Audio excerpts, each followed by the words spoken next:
Okay, so last week I made this abomination of a video, and this week we're going to be giving her an actual video. So today we're going to be talking about Kagura. I won't cover every single detail about her or every appearance, but I'll be talking about the major points and how she develops as a character. If you're excited for this video on the second best girl of Inuyasha, then be sure to leave a like and subscribe to the channel for more daily Inuyasha and Yashahime content. You can also support the channel by checking out my Patreon. A big shout out to both Lauren and Alex for both being new patrons. Now here's the part of the video where I should put a wind pun to transition to the actual video, but honestly, wind puns kinda blow.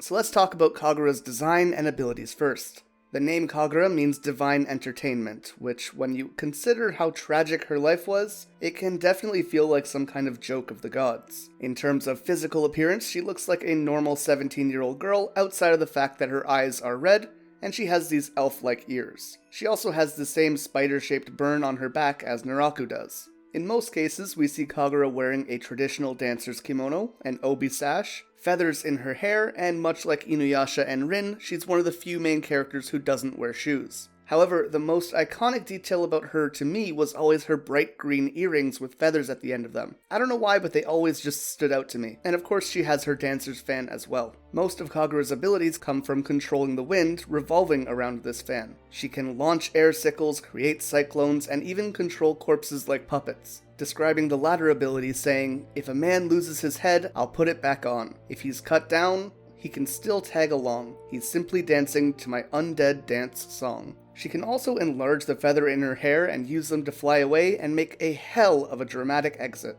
Kagura was an incarnation of Naraku, and our first real look of her was when she was battling the wolf tribe. We see her being absolutely brutal, cunning, and willing to do anything to win or survive. She steals 2 shards from Koga, and instead of giving them to Naraku, she tries to bribe Sesshomaru to have him kill Naraku. He declines this and tells her to do it herself, but this has kind of set the field for Kagura's character. Despite being an incarnation, she wants Naraku dead, saying, "Naraku holds my life in his hands, but I have no intention of remaining a servant forever to the likes of him.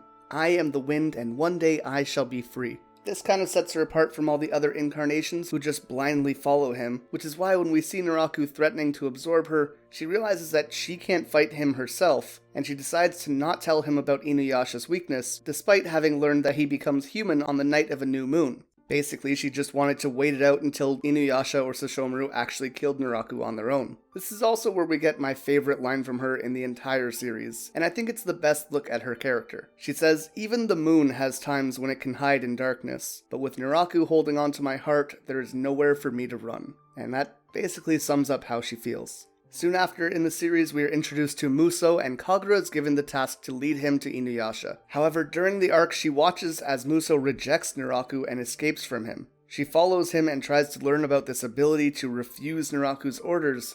However, before she could learn about it, Muso ends up being reabsorbed, turning a moment that was a ray of hope for Kagura into a reminder of the fear that she felt for Naraku, and what her fate would be if she ever disobeyed him. However, this never really shook her resolve too much. When Inuyasha breaks through Naraku's barrier with the red Tetsaiga, Naraku is fighting Sesshomaru, and Kagura barely puts up a fight at all and allows Inuyasha through so that he and Sesshomaru can deal with Naraku together. After this, Naraku escapes to Mount Hakurai to rebuild himself and emerges after the event there, giving his newest incarnation to Kagura to protect. This was the infant, and together with Kagura they would go around killing monks and trying to find an entrance to the underworld. The baby would eventually be cut in half, with one half being given to Kana, and the other half growing into Hakadoshi. He and Kagura would continue the goal of looking for the last shard at the border of the next life. At the gate towards the underworld, Hakadoshi uses Kagura as bait, hoping that she might agree to be sacrificed to test out the waters. This kind of upset Kagura, who obviously didn't want to die, and she attacks Hakadoshi out of rage, prompting Naraku to later squeeze her heart as punishment. Naraku and Inuyasha's groups would manage to cross into the underworld using Teke's blood, and Kagura would meet with Sesshomaru to tell him about everything that happened and about the other gate to the underworld, which he would be able to pass through because of Tenseiga. Kagura was convinced that Sesshomaru would be able to kill Naraku on his own and free her, further pushing the theme of her trying to stealthily support Naraku's enemies. Some stuff happens from here involving the Fuyoheki,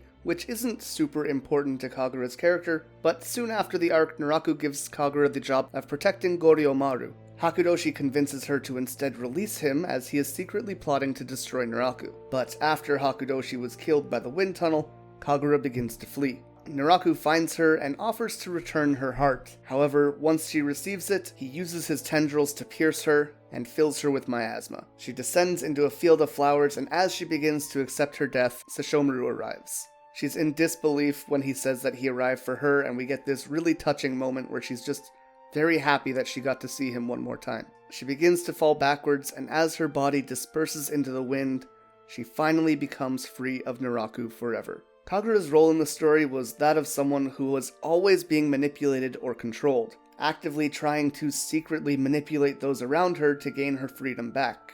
She constantly supports her opponents so that they can kill Naraku, and she's always putting up fronts to literally everyone that she comes across to ensure her own survival. I think the most interesting part of Kagura, though, comes with her relationship with Kohaku, as both of them are essentially Naraku's tools. At first, she's more than willing to use him, especially after he gains his memories. However, in the end, when she's given the choice, she chooses to let Kohaku go and live, presumably to ensure that he doesn't meet the same fate that she will. One of the very few selfless acts that she commits in this entire series.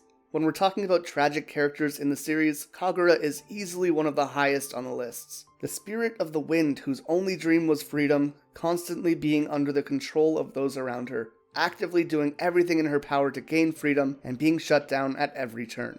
It is totally depressing, but by the end, that's what made her one of my favorite characters. If you enjoyed this video, please remember to leave a like and subscribe for more daily Inuyasha and Yashahime content. And if you want to support the channel further, please consider donating on Patreon. Once again, a big shout out to both Lauren and Alex for both offering to help out the channel. With all that being said, thank you all so much for watching, and until next time, remember to stay excellent.